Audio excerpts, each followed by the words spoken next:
दोस्तों, पश्चिम बंगाल के गांव में वामाचरण नाम के बालक का जन्म हुआ। बालक के जन्म के कुछ समय बाद उसके पिता का देहांत हो गया। माता भी गरीब थी, इसलिए बच्चों के पालन पोषण की समस्या आई। उन्हें मामा के पास भेज दिया गया। मामा तारापीठ के पास गांव में रहते थे। जैसा कि आमतौर पर अनाथ बच्चों के साथ होता है, दोनों बच्चों के साथ बहुत अच्छा व्यवहार नहीं हुआ।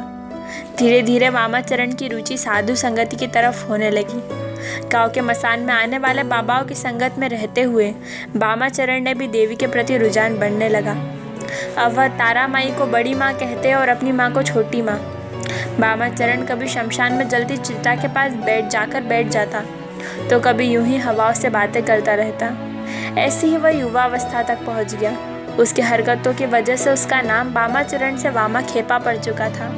खेपा का मतलब होता है पागल, यानी गांव वाले उसको आधा पागल समझते थे।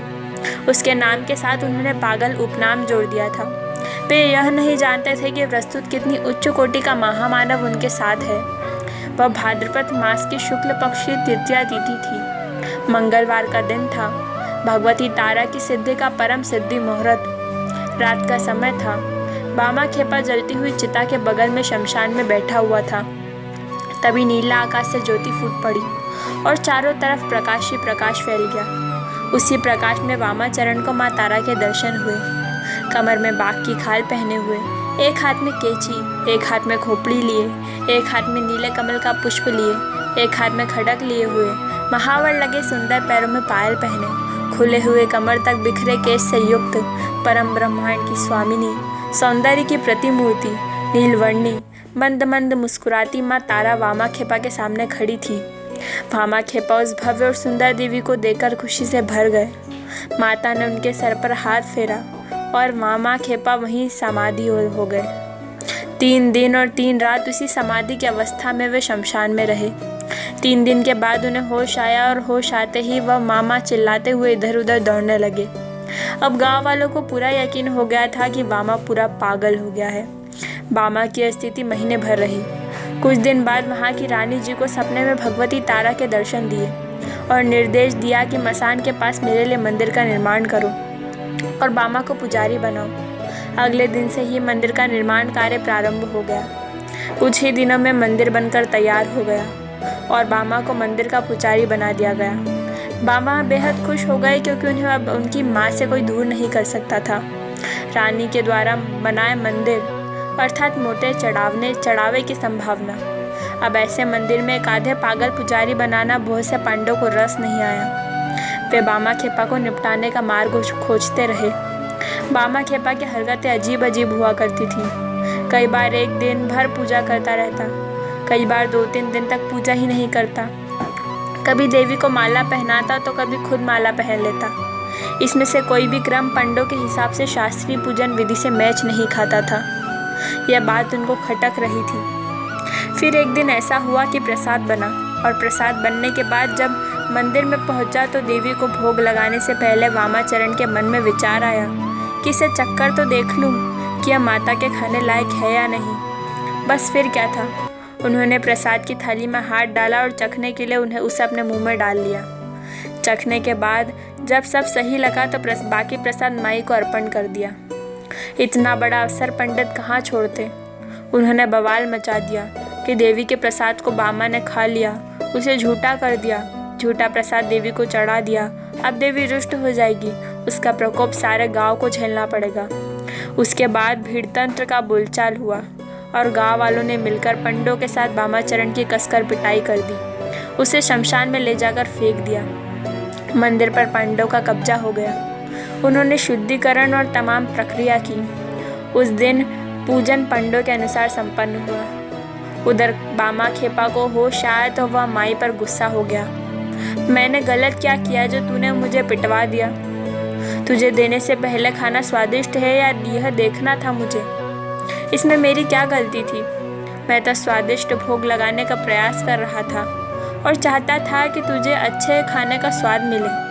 अगर स्वाद गड़बड़ होता तो उसे फेंककर दूसरा बनवाता, लेकिन तूने बेवजह मुझे पिटवाया। जा, मैं अब तेरे पास नहीं आऊँगा। मसान घाट पर बैठकर वामाचरण ने माँ को सारी बातें सुना दी और वहाँ उठकर जंगल की ओर चल दिया। जंगल में जाकर एक गुफा में बैठ गया। यह स्थिति बिल्कुल वैसी ही थी जैसे अपनी माँ से रूठकर बच्चे किसी कोने में जाकर छुप जाते हैं। बामाचरण और तारामाई के बीच माँ बेटे जैसा रिश्ता था। यह रिश्ता बिल्कुल वैसा ही था जैसे एक अबोध शिशु और उसकी माँ के बीच होता है। अपने शिशु की व्यथा तारामाई को सहन नहीं हुई। उसी रात रानी के स्वप्न में माई प्रकट हुई। क्रोधित माई ने रानी को फटकार लगाई, तेरे पंडों ने मेरे पुत्र को बुरी तरह से मारा है। मैं तेरा मंदिर छोड़कर जा रही हूँ। अब तुझे और तेरे राज्य को मेरा प्रकोप सहना पड़ेगा। अगर तुझे उससे बचना है तो कल के कल मेरे पुत्र को वापस लाकर मंदिर में पूजा का भार सौंप, वरना प्रतिफल भुगतने के लिए तैयार रह। एक तो तारामाई का रूप ऐसे ही भयानक है। क्रोधित अवस्था में सीधी सरल माता भी काली से कम नहीं दिखाई देती। क्रोधित माई का तो स्वरूप व्याख्या से परे था। रानी हड़बड़ाकर पलंग पर उठी। रानी के लिए रात बिताना भी मुश्किल हो गया। उसने सारी रात जागकर बिताई। अगले दिन अपने सेवकों को दौड़ाया और मामले का पता लगाने के लिए कहा। जैसे ही पूरी जानकारी प्राप्त हुई, रानी उसके लाव लश्कर के साथ मंदिर पहुंच गई। सारे पंडों को कसकर फटकार लगाई और मंदिर में प्रवेश से प्रतिबंध कर दिया। अपने सेवकों को आदेश दिया कि जैसे ही बामाखेपा को ढूंढ लाओ। अब सारे सेवक चारों तरफ बामाखेपा की खोज में लग गए। एक सेवक को गुफा में बैठा हुआ बामाखेपा मिल गया। बड़ी मनोबल के बाद भी वह नहीं माना तो सेवक ने जाकर रानी को यह बात बताई। अतः रानी खुद गुफा तक पहुंची। बामाखेपा ने उन पर भी अपना गुस्सा उतारा। आपके कहने पर मैं पूजा कर रहा था और मुझे देखो इन लोगों ने कितना मारा। उसकी बाल सुलभ सहजता को देखकर रानी का नारी हृदय भी ममता से भर गया। उसकी समझ में आ गया कि तारामाई का अमृतत्व इस बामाखेपा के प्रति क्यों है। उन्होंने फरमान जारी कर दिया कि इस मंदिर का पुजारी बामाखेपा है। उसकी जैसी मर्जी हो वो वैसी ही पूजा करेगा और वो इसलिए स्वतंत्र है। कोई भी उसके मार्ग में आएगा तो दंड का भागी होगा। यह मंदिर बामाखेपा का है और तारामाई भी बामाखेपा की ही है। पर जिस दिन विधि विधान सही समझे उस विधान से पूजा करेगा और वही विधान यहाँ पर सही माना जाएगा। बामाखेपा को तो जैसे मन मांगी मुराद मिल गई। माँ और बेटे का मिलन हो चुका था। मंदिर व्यवस्था फिर से बामाखेपा के हिसाब से चलने लगी। ऐसा माना जाता है कि तारामाई खुद बामाखेपा के हाथ में प्रसाद ग्रहण करती थी। ऐसे अद्भुत ढंग से बामाखेपा तारामाई के पूजन करता जिसका कोई नियम नहीं था। कभी सुबह 4 बजे पूजा चल रही तो कभी दोपहर 12 बजे तक पूजा प्रारंभ नहीं होती। कभी रात भर पूजा चलती रही तो कभी पूरे दिन भर मंदिर की ओर बामाखेपा के दर्शन ही नहीं होते। उसकी पूजा विधि विधान लोगों को पसंद नहीं थी, लेकिन उसके पास कोई उपाय नहीं था क्योंकि रानी का फरमान था। बामाखेपा अपनी मस्ती में मस्त रहता और लोग उसे नीचा दिखाने का रास्ता खोजते। एक दिन बामाखेपा की माँ का निधन हो गया। नदी में बाढ़ थी। नदी के उस पार गांव था। बामा जिद पर अड़ गए कि छोटी माँ का दाह बड़ी माँ के पास वाले शमशान में किया जाएगा। गांव वाले बाढ़ वाली नदी को पार करने में जान का खतरा समझते थे। वह जानते थे, लेकिन बामा को समझाना किसी के बस की बात नहीं। नाव वाले ने बाबा ने देह के नदी पार पहुंचाने की बात कही। नाव वाले ने साफ इनकार कर दिया। बाबा ने नाव देने के लिए कहा। नाव वाला हाथ जोड़कर बोला, बाबा यही मेरे जीवन का सहारा है। अगर बाढ़ में बह गया तो मैं घर कैसे चलाऊंगा। बामा के चेहरे पर रहस्यमयी मुस्कान बिखर गई, जैसे उन्होंने कोई निर्णय ले लिया हो। उन्होंने अपनी माता के शव को उठाया और खुद नदी पर चलते हुए इसे पार कर गए। गांव वाले आंखें फाड़े इस दृश्य को देखते रह गए। बामा की इच्छा के अनुसार उन्होंने माई के मंदिर के पास शमशान में माँ का दाह संस्कार किया। मृत्यु भोज के लिए आसपास से गांव में जितने लोग थे सभी को निमंत्रण के लिए बामाखेपा ने घर के लोगों और आसपास के लोगों से कहा। सब इसे बामाखेपा का पागलपन समझकर शांत रहे। जिसके पास 2 वक्त की रोटी का पता नहीं वह आसपास के 20 गांव के लोगों को खाना कैसे खिलाएगा। यह कल्पना से भी परे बात है। जब कोई भी निमंत्रण देने जाने को तैयार नहीं हुआ तो बामाखेपा अकेले ही निकल पड़ा। उन्होंने आसपास के 20 गांव में हर किसी को मृत्यु भोज के लिए आमंत्रित कर दिया। सारे गांव वाले देखने के लिए तारापीठ पहुंचे कि देखा जाए कि यह पगला किस प्रकार इतने सारे लोगों को मृत्यु भोज कराता है। गांव वाले की आंखें उस समय फटी की फटी रह गई जब सुबह से बैलगाड़ियों में भर भर कर अनाज, सब्जी आदि तारापीठ की तरफ आने लगी। बैलगाड़ियों का पूरा एक काफिला मंदिर के पास पहुंच गया। अनाज और सब्जियों को ढेर लग गया। जो लोग आए थे उन्होंने खाना बनाना भी प्रारंभ कर दिया। दोपहर होते होते स्वादिष्ट भोजन की गंध पूरे इलाके में महक पड़ी। प्रकृति भी अपना परीक्षण दे रही थी। आसमान में बादल छाने लगे। प्रकृति में भी उग्र उग्र रूप धारण कर लिया। बिजली कड़कने लगी, हवा चलने लगी और जोरदार बारिश के आसार नजर आने लगे।